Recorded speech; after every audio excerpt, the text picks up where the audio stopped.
CPM സംസ്ഥാന secretary അയാൾക്കൊന്നും ചെയ്യാൻ പറ്റുന്നില്ല. എല്ലാവരും കണ്ണു ചിമ്മി നിൽക്കുകയാണ്. എല്ലാവരും കാലിൽ ചങ്ങലയിട്ടതാണ്. ഞങ്ങൾ ഈ പാർട്ടിക്ക് പ്രവർത്തിക്കുന്നവരാ, ഞങ്ങൾക്കറിയാലോ. ഞങ്ങൾക്കറിയാതെ എന്താ അൻവറിനെ അറിയാം? എന്താ കമ്മ്യൂണിസ്റ്റ് പാർട്ടിയുടെ പിന്തുണയോടുകൂടി, ഇടതുപക്ഷ പിന്തുണയോടുകൂടി MLA ആയ അൻവറിന് ഇന്ന് വരെ കമ്മ്യൂണിസ്റ്റ് പാർട്ടിയിൽ ഒരു അനുഭാവി ഗ്രൂപ്പ് മെമ്പർഷിപ്പ് പോലും കൊടുത്തിട്ടില്ലല്ലോ. അതെന്താ വെച്ചാൽ MLA ആയ അൻവറിന് കമ്മ്യൂണിസ്റ്റ് പാർട്ടിക്ക് അകത്ത് പ്രവേശിപ്പിക്കാനുള്ള ക്വാളിറ്റി ആയിട്ടില്ല എന്ന് കമ്മ്യൂണിസ്റ്റ് പാർട്ടിക്ക് അറിയാം, CPM-ന് അറിയാം. ആ ക്വാളിറ്റിയിലേക്ക് അയാൾ വന്നിട്ടില്ല. അയാൾ പൊതുപ്രവർത്തനമൊക്കെ നടത്തുന്നുണ്ട്, ജനങ്ങൾക്ക് ജീവകാരുണ്യ പ്രവർത്തനം നടത്തുന്നുണ്ട്. അതിന് ജീവകാരുണ്യ പ്രവർത്തനം നടത്തുന്നവരെല്ലാം രാഷ്ട്രീയ പ്രവർത്തകരുമല്ല. എന്നാൽ സാമൂഹ്യ സേവനത്തിന്റെ ഭാഗമായി ജീവകാരുണ്യ പ്രവർത്തനം നടത്തിയിട്ടുണ്ട്. ആ ജീവകാരുണ്യ പ്രവർത്തനം എന്ന് പറയുന്നത് പണം കയ്യിലുള്ളതുകൊണ്ടാണ്. ആ പണം എങ്ങനെ ഉണ്ടാക്കി ഏതുണ്ടാക്കിയെന്നും ഞങ്ങൾ പോയിട്ടില്ല. പക്ഷേ പണത്തെ ഉപയോഗിച്ചുള്ള ജീവകാരുണ്യ പ്രവർത്തനം നടത്തിയിട്ട് രാജ്യത്ത് ദീർഘകാലമായി കേരളീയ സമൂഹം എന്ന് പറയുന്നത് വലിയ മാറ്റത്തിന് വിധേയമായ ഒരു സമൂഹമാണ്.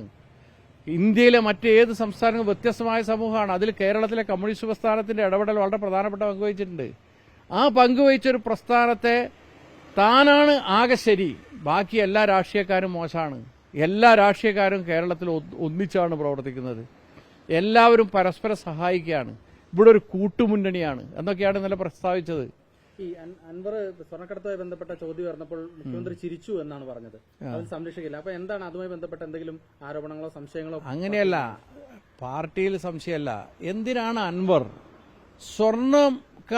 സ്വർണം കള്ളക്കടത്ത് നടത്തിയ ആളുകളെ പിടിക്കുമ്പോൾ അൻവറിന് എന്താണ് ഇതുപോലൊരു വൈകാരികമായ പ്രകടനം ഉണ്ടാവാൻ എന്താ കാരണം? അത് അൻവർ അതിന് മറുപടി പറയേണ്ടത്.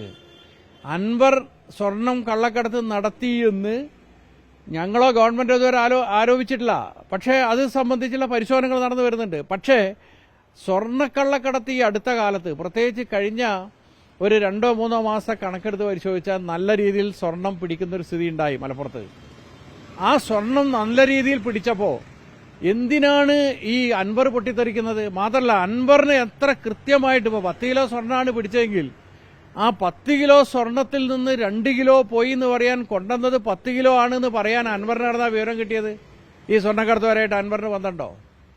അൻവർ എന്തിനാണ് സ്വർണ്ണക്കടത്തുമായി ബന്ധപ്പെട്ടത് മാത്രമാണല്ലോ പത്രസമ്മേളനത്തിൽ പറഞ്ഞത്? പോലീസ് പിടിക്കുന്നു. സാധാരണ എക്സൈസുകാർ മയക്കുമരുന്ന് പിടിച്ചാൽ അത് പോലീസ് മയക്കുമരുന്ന് പിടിച്ചാൽ അത് എക്സൈസിന് കൈമാറണം. അതുപോലെ സ്വർണം പിടിച്ചാൽ പോലീസ് എന്തിനാണത് ഹാജരാക്കുന്നത്? ഇതല്ലേ അൻവറിന്റെ ചോദ്യം. അപ്പം സ്വർണം പിടിച്ചപ്പോൾ അൻവറിന് എന്തിനാത്ര പൊള്ളുന്നത്? സ്വർണം പിടിക്കുക എന്ന് പറയുന്നത്, കള്ളക്കടത്ത് വരുന്ന ഏതും പിടിക്കുക എന്ന് പറയുന്നത് പോലീസിന്റെ ഉത്തരവാദിത്തമാണല്ലോ.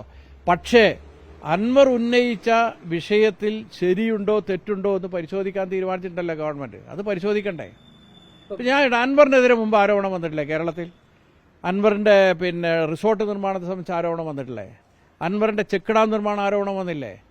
ആരോപണം വന്ന ഉടനെ തന്നെ നടപടിയിൽ എടുത്തിട്ട് അത് പൊളിക്കാനല്ലല്ലോ ഗവൺമെന്റ് പോയത്. അത് പൊളിക്കാനല്ലല്ലോ നമ്മുടെ ഉദ്യോഗസ്ഥ സംവിധാനം പോയത്. അത് ആരോപണമാണ്. ആ ആരോപണം പരിശോധിച്ചിട്ട് നിയമപരമായി അൻവറിനെതിരെ ഉയർന്നു വന്ന ആരോപണം ശരിയാണെങ്കിൽ അതിന്റെ നടപടിയിലേക്ക് മാത്രമേ ഡിപ്പാർട്ട്മെന്റ് പോയിട്ടുള്ളൂ. അതല്ലാതെ ആരോപണം ഉന്നയിച്ച പിറ്റേ ദിവസം രാവിലെ ആയുധങ്ങളും എടുത്തു പോയി അല്ലെ JCB വെച്ചത് പൊളിക്കുന്ന സമീപനമല്ല. ഏത് ആരോപണത്തും പരിശോധിക്കാനുള്ള ഒരു നിയമപരമായിട്ടുള്ള അതിന്റെ ഒരു തലമുണ്ട്. ആ തലാണ് കേരള ഗവൺമെന്റ് സ്വീകരിച്ചത്. അത് വളരെ കൃത്യമായിട്ടല്ലേ മുഖ്യമന്ത്രി പറഞ്ഞത്? തീർച്ചയായിട്ടും പറ്റും. അൻവർ പറഞ്ഞൊരു പ്രധാനപ്പെട്ട മറ്റൊരു കാര്യം, പാർട്ടിയിൽ മുഹമ്മദ് റിയാസ് മാത്രം മതി എന്നതാണ് ഇപ്പോഴത്തെ രീതി. അങ്ങനെ ഒരു സാഹചര്യം അല്ല. CPM-നെ കുറിച്ച് എന്തെങ്കിലും വിവരം ഉണ്ടെങ്കിൽ അൻവർ അങ്ങനെ പറയോ? മുഹമ്മദ് റിയാസ് പറയുന്ന ഒരു വ്യക്തിയാണോ കമ്മ്യൂണിസ്റ്റ് പാർട്ടിയെ നിയന്ത്രിക്കുന്നത്? ഇപ്പൊ ഞാൻ പാർട്ടിയുടെ സംസ്ഥാന കമ്മിറ്റി മെമ്പറാ. കേരളത്തിൽ പാർട്ടി നയപരമായതോ രാഷ്ട്രീയമായോ ഏത് കാര്യം തീരുമാനിക്കുന്നത് ഞങ്ങളുടെ പാർട്ടി സംസ്ഥാന കമ്മിറ്റി ചർച്ച ചെയ്തിട്ടാണ്. ഏതെങ്കിലും അടിയന്തര വിഷയമുണ്ടെങ്കിൽ പാർട്ടി സംസ്ഥാന കമ്മിറ്റി ചേരുന്നതിന് ഇടയിൽ പാർട്ടി സംസ്ഥാന സെക്രട്ടേറിയറ്റ് ചർച്ച ചെയ്യാതെ ഒരു വിഷയം പോലും പാർട്ടി കൈകാര്യം ചെയ്യാറില്ല. അതിലേതെങ്കിലും ഒരു വ്യക്തി, ആ വ്യക്തി അതിലെ കമ്മിറ്റി അംഗങ്ങളായ വ്യക്തികളുടെ സംഭാവന ഉണ്ടാവും അതിൽ. ഇപ്പൊ ഞാൻ സംസ്ഥാന കമ്മിറ്റി മെമ്പറാണ്. ഇവിടുന്ന് കേളുവും ശശി സഖാവും സംസ്ഥാന കമ്മിറ്റി മെമ്പർമാരാണ്. അപ്പോൾ ഒരു വിഷയം തീരുമാനിക്കുമ്പോൾ അതിലെ അംഗങ്ങളുടെ സംഭാവന ചർച്ചയിലുണ്ടാവുന്നല്ലാതെ അതിലേതെങ്കിലും ഒരു അംഗമാണ് കാര്യങ്ങൾ പാർട്ടിയെ നിയന്ത്രിക്കുന്നത്. ഇപ്പോൾ വയനാട് ജില്ലാ സെക്രട്ടറിയാണ് ഞാൻ. വയനാട്ടിൽ മുഹമ്മദ് റിയാസ് വന്നിട്ട് ഇവിടുത്തെ ഏതെങ്കിലും ഒരു രാഷ്ട്രീയ കാര്യങ്ങളിൽ ഞാൻ ഇങ്ങനെ ചെയ്യണം എന്ന് ഇന്നേ വരെ മുഹമ്മദ് റിയാസ് തെറ്റായി സംസാരിച്ചിട്ടേ ഇല്ല. ഇപ്പോൾ മുഹമ്മദ് റിയാസിനെ ടാർഗറ്റ് ചെയ്യുന്ന ഞങ്ങൾക്ക് വളരെ കൃത്യമാണ്. മുഹമ്മദ് റിയാസ് പിന്നെ മുഖ്യമന്ത്രിയുടെ മകളെ വിവാഹം കഴിച്ചു എന്നുള്ളത് ശരിയാണ്. പക്ഷെ മകളെ വിവാഹം കഴിക്കുന്നതിന് മുമ്പ് മുഹമ്മദ് റിയാസ് രാഷ്ട്രീയ പ്രവർത്തകനാണ്, ഡിവൈഎഫ്ഐയുടെ നേതാവാണ്, അഖിലേന്ത്യാ പ്രസിഡന്റാണ്.